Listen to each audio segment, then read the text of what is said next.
Assalamualaikum warahmatullahi wabarakatuh. Saya Taufiqah Nabila Fitasari, NIM 1906311000066 dari Kepala Pendidikan Informatika kelas 6. Di sini saya akan menjelaskan terkait dengan mikrotik. Nah, mikrotik itu sendiri sebenarnya merupakan nama perusahaan kecil yang berpusat di Latvia sebelah Rusia. Namun, pada saat itu memiliki misi untuk merouting jaringan seluruh dunia. Nah, sehingga definisi mikrotik itu sendiri merupakan sebuah teknologi yang digunakan untuk menyediakan layanan internet dengan cara menjadikan suatu komputer sebagai router jaringan. Di sini untuk jenis-jenis mikrotik itu sendiri ada dua jenis, yaitu mikrotik routerboard dan router OS. Untuk yang routerboard ini merupakan hardware, bentuknya kira-kira seperti ini, yang mana di sini di dalamnya itu diinstal sistem operasi mikrotik router OS, yang mana nanti juga dapat melakukan fungsi sebagai bandwidth management, DHCP, DNS server, dan lain sebagainya. Untuk mikrotik router OS ini merupakan software yang mana kita memerlukan bantuan VirtualBox dan file mikrotik. Jadi nanti file mikrotiknya itu harus diinstal di dalam VirtualBox. Nah, nanti di situ dapat digunakan untuk menjalankan komputer sebagai router network yang handal dengan berbagai fitur untuk mengatur IP network dan jaringan wireless. Nah, untuk yang akan kita pelajari lebih dalam yaitu kita mempelajari bagian dasarnya terlebih dahulu terkait dengan mikrotik. Nah, untuk cara mengakses mikrotik itu sendiri ada 4, yaitu melalui Winbox, SSH, Telnet, dan Webfig. Nah, pada penggunaan Winbox ini merupakan akses mikrotik yang paling banyak digunakan karena fiturnya lengkap dan ditampilkan secara GUI atau Graphical User Interface.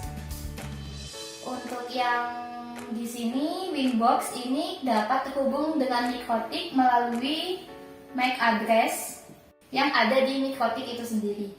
Nah, yang selanjutnya ada SSH, yang mana di sini kita perlu menginstal PuTTY melalui web PuTTY itu sendiri, yaitu ini, dan nanti dapat menghubungkan dengan mikrotik dengan cara memasukkan IP address di kolom hostname PuTTY. Yang ketiga ada melalui Telnet, yaitu kita dapat mengakses mikrotik dengan bantuan command prompt atau CMD.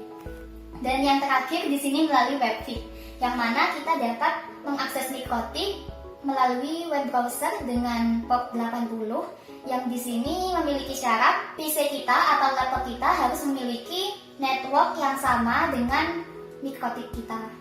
Saya akan menjelaskan terkait dengan firewall. Firewall itu sendiri secara teknis merupakan security pada jaringan untuk mengatur traffic yang masuk atau yang keluar.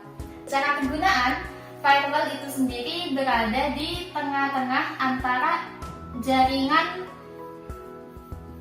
publik dan jaringan lokal.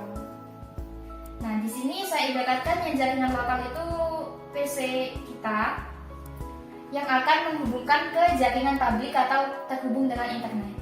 Nah, firewall itu sendiri secara penggunaannya berada di posisi di tengah-tengah antara jaringan publik dan jaringan lokal. Nah, pada firewall itu terdapat chains yang mana memiliki jenis-jenis yang berbeda pada setiap fitur pada firewall. Nah, chain itu sendiri merupakan parameter yang digunakan untuk menentukan traffic pada firewall yang akan diatur. Di sini chains yang terdapat pada tiga fitur, yaitu pada filter rules, NAT, dan manual. Pada filter rules di sini terdapat input merupakan manajemen traffic yang masuk ke router, kalau output memanajemen traffic yang keluar dari router, dan forward memanajemen traffic yang melewati router. Sedangkan pada NAT atau Network Address Translation, yang mana dapat digunakan untuk mentranslasi alamat IP dengan mengubah source address dan destination address. Jelas, chains-nya di sini ada dua jenis, yaitu SRC NAT dan DSP NAT. SRC NAT ini berfungsi untuk mengubah source address untuk mengakses jaringan publik, sedangkan DST NAT berfungsi untuk mengubah destination address sebagai port forwarding. Ketiga ada Mangle, yang mana Mangle bekerja dengan dikombinasikan dengan fitur yang lain untuk marking atau menandai paket-paket yang lewat. Di sini terdapat 5 jenis change, yaitu ada routing merupakan sebuah koneksi yang akan masuk ke dalam router.